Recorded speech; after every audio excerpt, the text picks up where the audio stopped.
बोलवा त्यांना, कुठे येते ते? त्या नेत्यांना इथं आलंच पाहिजे. त्यांनी आल्याशिवाय हा प्रश्न पुढे जाणार नाहीये. हा नाही, शहीद नाही करायचं, जिवंत आहेत ते आणि त्यांच्या मनात कुठेतरी जाणीव असणार आहे समाजाची, पण कुठेतरी हात दाबलेले असतील ना. नाही नाही, बरोबर आहे, कुठल्या तरी पक्षांनी हात दाबलेले असतील ना, नाही का?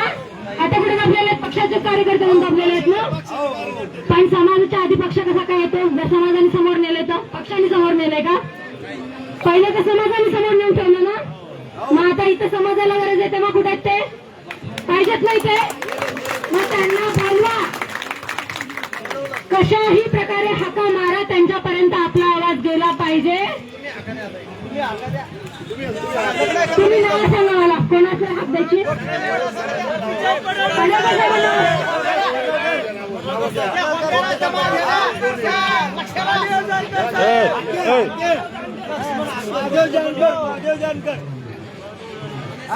या स्टेजवर बसून आपल्या समाजाचे जेही काही पदाधिकारी आहेत, नेते आहेत, मी सर्वांना एकच आवाहन करू इच्छिते. दादांनो, समाजाला खरंच तुमची गरज आहे आणि जर त्या समाजाने तुम्हाला समोर नेलंय तर हे तुमचं कर्तव्य आहे की त्या समाजासाठी आता तुम्ही इथं आले पाहिजेत.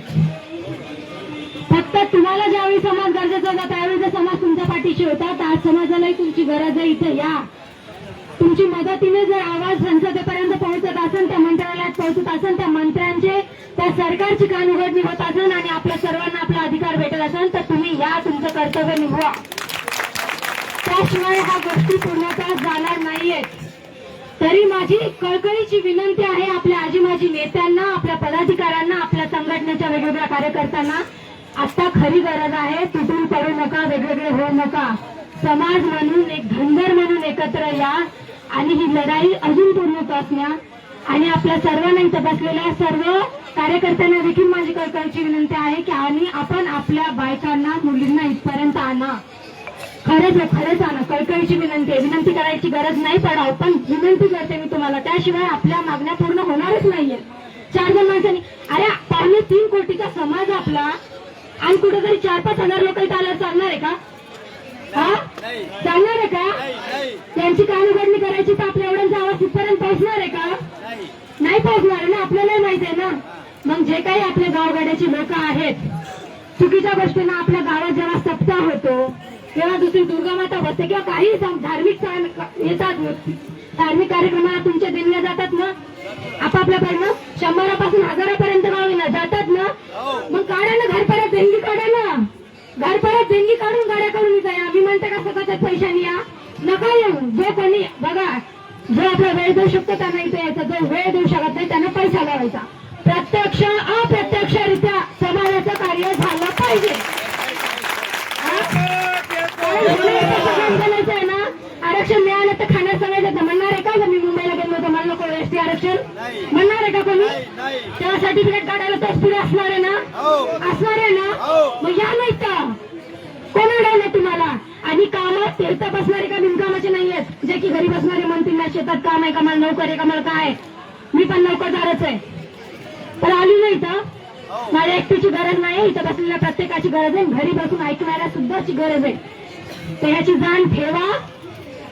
हा माणूस जो काही मरणावर बसलाय ना, त्याची एकट्याची गरज नाहीये, त्याच्या ह्या परिवाराची पण गरज नाही. त्याला बी लेकरू आहे, बायको आहे, त्याचं बी घर परिवार आहे.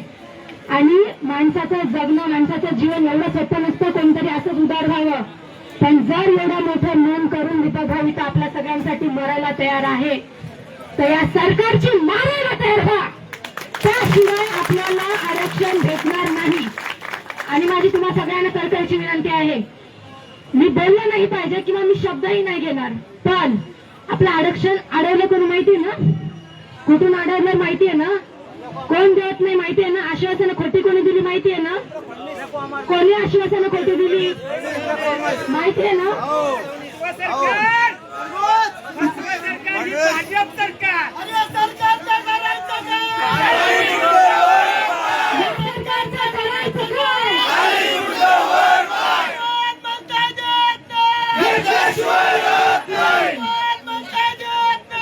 Yes,